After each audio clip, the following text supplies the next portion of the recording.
Today is such an exciting day. Starting my first fantasy book. I'm so excited. Y'all better be right about this because I've never seen something as hyped up as this series before. Again, I've never read fantasy before, but I heard that it's pretty easy to get into. So I have no idea what to expect, but I'm super intrigued. All I know is that it's about fairies and that it's Beauty and the Beast retelling. And I know some of the characters' names just from being on the internet. But yeah, I think I'm just gonna sit down and start this right now.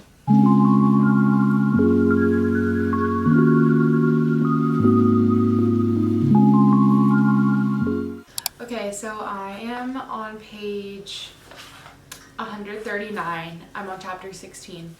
And I'm really liking it so far. So obviously the beginning happened. Feyre got taken into the castle for killing the fairy, and then we've been introduced to Lucian, Tamlin, and Alice, who's is she the servant?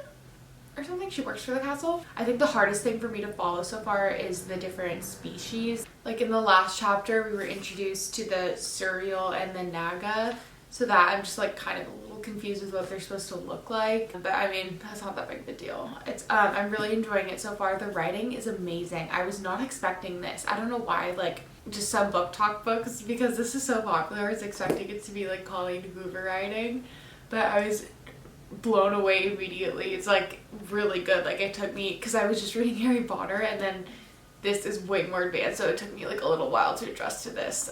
So I'm really happy, but there hasn't been any romance or spice or anything yet. I think it's just, yeah, it's just kind of been setting up the story. So also heard that this one isn't the best, that like just it keeps getting better the more you read, and that it starts really getting good at the second book. So I'm really looking forward to that, but I definitely already like it.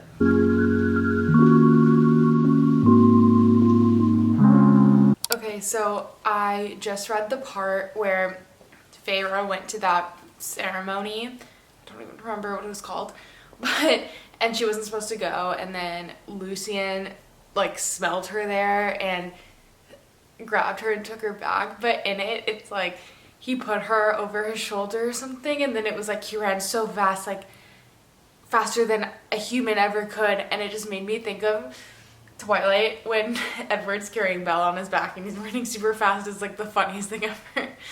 And I just like, honestly, I feel like they have to make this series a adaptation to like movie or TV like lots of movies or a TV show, because it's so popular. And I think I looked it up and I think that they're going to, but like I don't know how they could make it not like so cheesy. So that'll be interesting. But like literally just that one scene, I was like, we all laugh at that in Twilight, and I was like, oh my god, how are they gonna make this serious? Like I don't know. Oh, and then Tamlin came back and bit Feyre. And I know like when people read this, they ship Tamlin and Feyre at the beginning, but I know you're not supposed to because someone else comes along. So I have it in my brain. Also, I don't know, like to me they're all Scottish in this book. I don't know if they're supposed to, but yeah, they are. Like that's the UK, right? It's literally the UK. And Alice just said, and my kin thought me mad. So I'm like, they're definitely Scottish or something, right? I don't know. In my brain they are. So then they have to make them Scottish in the show.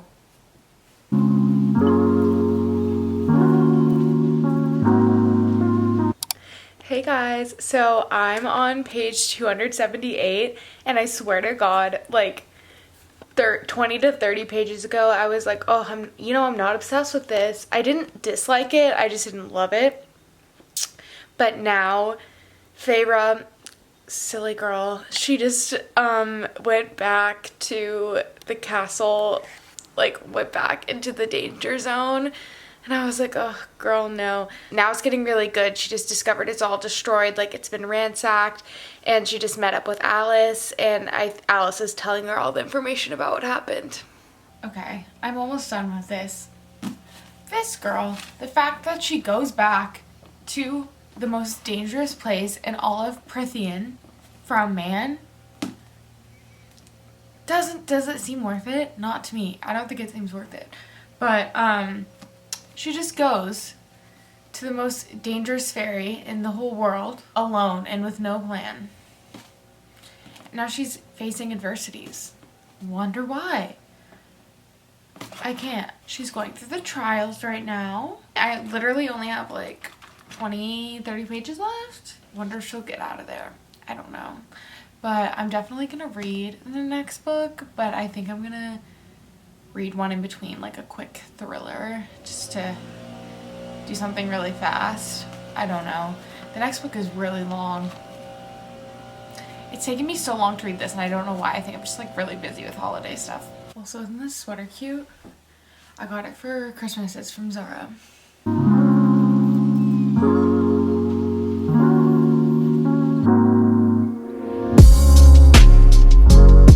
They just introduced her last task, which is stabbing 3 innocent people in the heart, which is so crazy.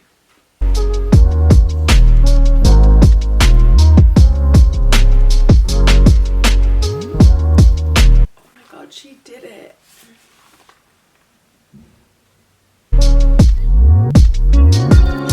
Okay, so I officially finished this. I really ended up liking the ending. The ending just like makes sense. I'm like, okay, I actually liked that. And then it made me want to read the rest of the series. But the second book is so long that I don't think I can dive into it immediately just yet. So I'm reading Then She Was Gone right now. And I don't know, like I want to read a couple books in between, but I feel like I'm going to forget a lot of the important fantasy lingo and stuff. So I feel like I should probably start that immediately after Then She Was Gone. So I filmed that last clip in December, and it's March. It's March. Let that sink in.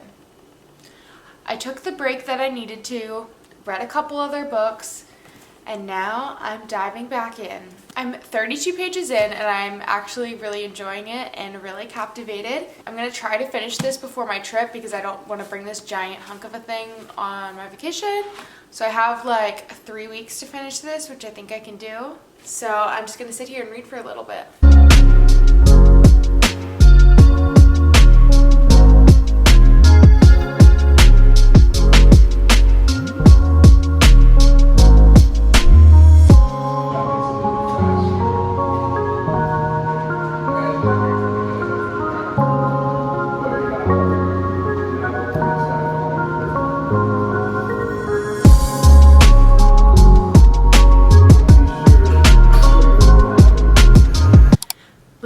Update. I realize I'm really bad at reading vlogs because I don't just like film myself reading and film my reactions. Maybe I'll do that towards the end though, like if something crazy happens. But I'm on page 222. I'm about to read chapter 21. I'm at the part where so Feyre's already like with, I want to say Rysand, but then I think it's Rhysand because I was listening to the audiobook and she kept saying Rhysand. So she's with Rhysand and she's at the Weaver right now. So basically he's training her to like get the 2 books that like make up the cauldron or whatever. I'm gonna be honest, like I'm still kind of confused at a lot of the politics and like language and stuff. So the Weaver's like the first test because she has like the powers from like all the 7 High Lords. She can like go into the Weaver's house and like is supposed to be able to like get the thing that the Weaver took from Tamlin. So right now she like just picked up the ring and is like walking out the door when the Weaver like knows that she's there. And I definitely like this book way more, which is what everyone said, than the first one because there's just so much going on that like you want to keep reading. The only scene I was kind of bored by was like the dinner scene when Feyre was like trying to figure out if she wanted to work for Rhys. And it was just like a lot of politics and it was really confusing, but whatever, I got through that chapter and now I'm here. But yeah, I've just been reading at different locations. Like as you saw in previous clips, I went to the beach and I went to a coffee shop and I went to a park. And then I've just been like reading randomly throughout the day, and I definitely feel like I could finish this before my trip because I leave in like 2.5 weeks and I only have like 400 pages left, which I'm like, okay, now that's the size of a normal book. I'll just keep updating you if anything crazy happens. I'm on chapter 35. Nothing has happened between Feyre and Rhysand yet, but right now they're in the summer court and she's flirting with, what's that guy's name? Oh, Tarkin, because they're trying to get the book or whatever. Honestly, I'm like kind of confused. But I'm still liking it. The descriptions are just so amazing. Like, I want them to turn this into the show so badly just so I could basically see what she was thinking when she was writing this. Also, it blows me away that Sarah J Maas, like, I know she's, I don't know, problematic. I don't really know why, but I've heard that. I just like was thinking, how has she written 3 giant series and like built worlds for all the 3 giant series? Like, I can't imagine building one world, but 3 is just really impressive and crazy. No really big updates though. Okay, so I finished this. I really liked it. The second one is definitely way more fast-paced and way more things happening than the first book. There isn't really a slow moment, like there's always something going on. I'm definitely not as obsessed as like a lot of people are. Like, I definitely like Harry Potter more, but I still, if you're curious about it, I would definitely recommend reading it. The world building is so impressive. The magic is really fun to read about. It's really fun to read about like all the descriptions of the scenery. The only thing is I'm not like dying to read the next book. So maybe I'll do the same thing I did in between the first and second. Just like read a couple books in between and then when I feel ready, get back to it. But yeah, I gave it 4 stars. So definitely thumbs up, would recommend if you're curious. And I'm gonna end the video here, but let me know if I should do another video for the rest of the series. Thank you for watching, bye!